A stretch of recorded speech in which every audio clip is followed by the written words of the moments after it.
Hello mga sangkay mga kalingap! Welcome back to my channel. For today's video, gawa tayo ng reaction. Patungkol ito sa kauna-unahang pagsasalita nito ng grupo ng Kampo ni Ruel of Malalag. Patungkol dito sa mga issue na paghiwalay nila ni Rachel, Rachel Morales. Pero bago ang lahat, mega love shoutout muna kay Kuya Val, kay Ate Edna, kay Kalinga Prab, kay Tita Mina Jaramillo, ang tita kong Vayots, kay Manay Tere ng San Diego, California. At sa inyong lahat na patuloy na sumusuporta at nagmamahal kay Sangkay, mega love shoutout. So dako tayo dito sa ating pag-uusapan, Kasi marami tayong mga nababasa, na mga bashers galing dun sa kabilang kampo, na itong mga bashers na ito dinadamay, yung pamilya ni Ruel of Malalag. Dito, yung kapatid ni Ruel na si Angeli, nagsalita na patungkol dito, Kasi nga, hindi nila nagugustuhan na yung mga pangyayaring ito. And ito yung sinabi dito ni Angeli, Kung may problema kayo sa amin or kay Kuya Ruel, sa amin lang. Huwag ninyong isama ang mga magulang namin na walang kinalaman. Respeto naman. Habang maingay ang iba, sila tahimik lang pero may paninindigan. Walang kaalam-alam sila sa mga issue-issue ngayon, So ito yung kanyang pahayag, na nadadamay dito yung pamilya ni Ruel of Malalag. Dahil sa ibang mga bashers, na galing sa kabilang kampo, na dinadawit dito. Sa totoo lang, napaka-unfair, para sa mga magulang, ni Ruel of Malalag kasi mababait ang pamilyang ito at wala silang kinalaman. Kung ano man ang naging problema ng dalawa, ni Ruel and Rachel, walang kinalaman yung mga magulang dito. Kahit si Tatay Rizan, narinig natin na nagsalita patungkol dito sa issue na ito. Pero maganda, yung binitawang salita dito ni Tatay Rizan, hindi niya sinisi si Ruel. Wala tayong narinig na masamang sinabi patungkol dito sa kay Ruel, kundi sinabi lamang niya na ganyan talagang buhay, nangyayari yung ganito sa realidad. Dito sa kina Kuya Awe, na alam naman natin, na napakabuting tao nito ni Kuya Awe, napakatahimik na tao, at ako mismo personally, nung nakita ko ito, unang kita mo pa lang sa taong ito, napakabait na, wala tayong narinig na issue, kahit mayroon siyang channel, wala tayong narinig na issue na nakikisaw-saw siya sa mga issue, and masasabi ko talaga na alam ko na mabait na mga magulang ito. Isa pa, alam naman natin na yung nanay ni Ruel of Malalag sa ngayon ay under recovery, galing sa sakit. So, napakahirap nito kung itong nanay ni Ruel of Malalag ay maapektuhan din dahil sa mga pagbabash sa kanila. Yung sinabi dito na Angeli, walang kinalaman yung kanilang magulang, which is true. Kung problema lang ni na Ruel, and Rachel to, wag natin idawit, yung ibang mga tao.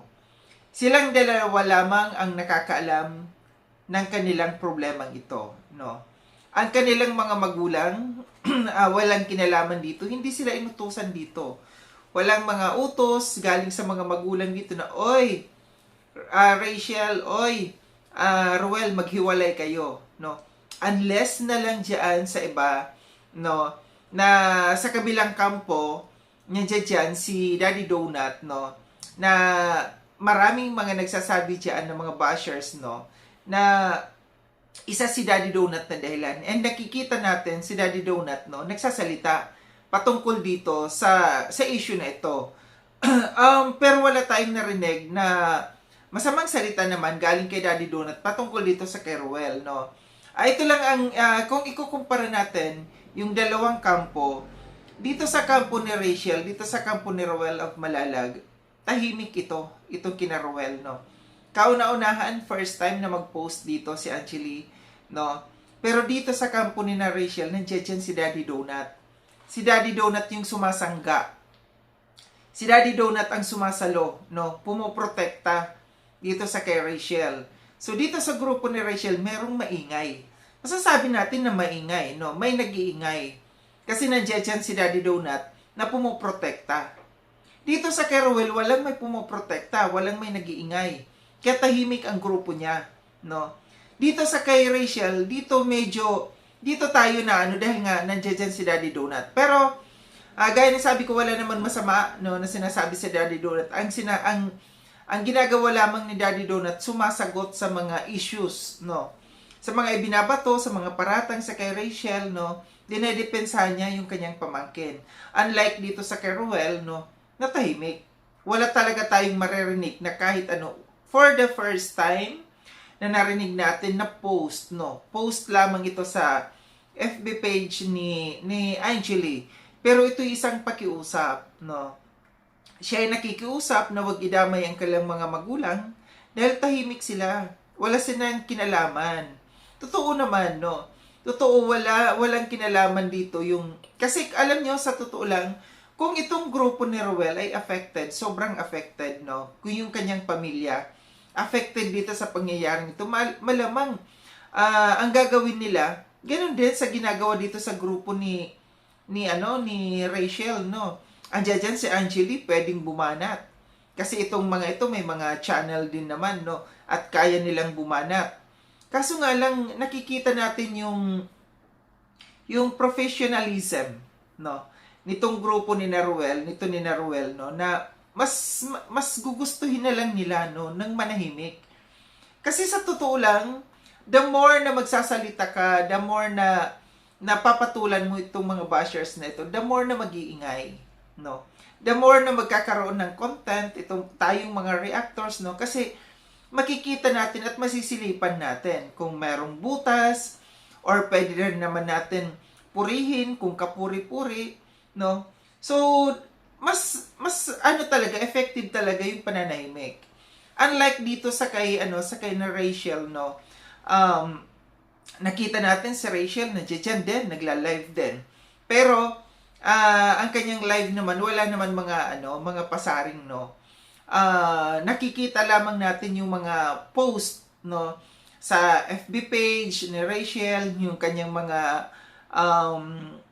mga reels, nakikita natin na patungkol dito sa kanyang pagkasawi. Pero dito sa kay Ruel, never natin nakitaan, no, ng ganito. Ito yung maganda sa isang tao, no, na mas gugustuhin yung manahimik. Kasi mas lesson, no. Mas malilesen yung mga issues. Walang mabubutas. Tingnan mo. Kami na mga reactors, no. Kilala nyo kami na mga reactors na kami ay mga nagre-research talaga. Andiyan humahanap kami, para kami mga reporters, no. Nandiyan humahanap kami ng mako-content namin. Lahat ng mga social medias, papasukin namin yan. Instagram, kung saan man, no, Twitter, FB page, no, papasukin namin yan. Titingnan namin yan kung meron kaming makikita na pwede naming mai-content, na pwede namin makuha na para mai-content namin dito. Pero sa kay Ruel, isa lang ang nakita ko doon sa Instagram, which is ang ganda-ganda niyang kanyang mga sinabi doon sa Instagram, no. Ito isang pagpapaalam, no, and inilabas din niya yung kanyang feelings, no. Yun lang, kaisa-isa, no, yung sa kay Ruel of Malalag. Pero dito sa kabilang kampo kasi, ito rin, sa bagay, babae kasi, no. Babae si Rachel, no. Kaya hindi niya siguro maiwasan talaga na magpo-post doon sa kanyang FB page na kung ano-ano, no, sa kanyang mga feelings, sa mga patama, no. Yun. At saka dito sa kay Rachel sa kampo niya, andiyan si Daddy Donut, no. Pero mas hindi rin kasi natin, ako kasi parang nag-aano ako dito sa kay Daddy Donut, no. Kasi kung ako kay Daddy Donut, hahayaan din niya, no. Hahayaan din niya yung mga bashers na hindi niya patulan kung ano yung mga bashers, kung ano yung mga issues na ipinupukol, no, yung mga napupuna sa kay Rachel, hahayaan niya. Kaso nga lang, hindi rin natin masisi si Daddy Donut kasi siya ay isang reactor, content creator din siya. So, views din niya yan, no? Sasamantalahin din niya na habang merong issue, sasamantalahin niya na parang siya ay magka-views. Kaso nga lang, ang effect dito, no? Pumapasok sa kay Rachel, no? Na napupunta sa kay Rachel yung effect dito sa mga ginagawang pagsagot ni Daddy Donut sa pagdepensa niya dito sa kay Rachel. Kasi nga, the more na merong mga nasasabi si Daddy Donut, the more na magkakaroon din ng content ang mga tayong mga reactors. Kaya dito sa ano no, ito yung mga sasabihin ko lang. Sa mga bashers na sinasabi, kayong mga reactors, kayo paldo-paldo kayo ngayon. Sa reactions, no? Totoo naman, no? Kasi ito yung realidad dito sa social media, no? Hindi natin masisisi ang mga reactors kung gumagawa ng reaction kasi nga pagkakataon na natin ito na alam natin na merong views, no? Ito yung ginagawa din ni Daddy Donut sa kampo ni Rachel. Ginagawa ni Daddy Donut, sinasamantala din niya, no? Na habang maingay, habang may issue, gagawa siya ng content, susuplahin niya yung mga bashers, yung mga reactors na gumagawa ng reaction na laban dito sa kay Rachel. Mayroong dito sa kampo ni Rachel, may nag-iingay. Unlike dito sa kay Rowell, no, na napakatahimik. Wala tayong makita na pwede natin mai-content kay Rowell. Kaya kung napapansin ninyo, more on Rachel tayo, no? Yung mga reactors more on nagre-reaction patungkol dito sa kay Rachel kasi meron ditong maingay. Ito yung grupo na ito ang maingay. Unlike dito sa kay Rowell na wala tayo kahit anong pagsaliksik natin, kahit anong hanap natin sa social media, kahit sa social media platform, wala tayong makita kasi tahimik. Tikom ang bibig ni Rowell. Mas gugustuhin niya yung magtrabaho, yung tumulong, no, yung mag-charity. Mas gugustuhin niya yung kesa dito sa makialam, dito sa mga reactions, no? Sa bagay, wala kasi tayong makikitang negative, no? Na reaction dito sa kay Rowell, no? Meron lang nasasabi yung mga bashers na galing dito sa kampo ng kabila ni Rachel. Yun lang, no? Pero pagdating sa mga reactions, reactors, na may masisilip dito kay Rowell, wala. Negative talaga tayo kasi ito yung the best, no? Ito yung pinaka-the best na pagka merong issue, tikom, no, ang bibig. Huwag pumatol, huwag patulan yung mga issues, kundi hayaan lang, no? Ignore. Kasi hindi yan makakatulong sa pinagdadaanan mo. Pinagdadaanan ni Rowell kung papatol at papatol siya. The more na magiging magulo kung papatol at papatol dito si Rowell. So ito lang aking reaction patungkol dito no na umalma na dito yung grupo ni Rowell kasi nga merong mga nagdadawit dito sa kanilang magulang. Which is, gaya ng sabi ko, napaka-unfair para sa magulang, kina Kuya Awe, no, na idawit dito sa issue na ito. Kasi wala silang kinalaman dito, wala tayong naririnig na salita galing sa kanila, no, na nakisawsaw dito sa issue na ito, pagkustikom sila. Muling maraming salamat mga sangkay na sa panonood.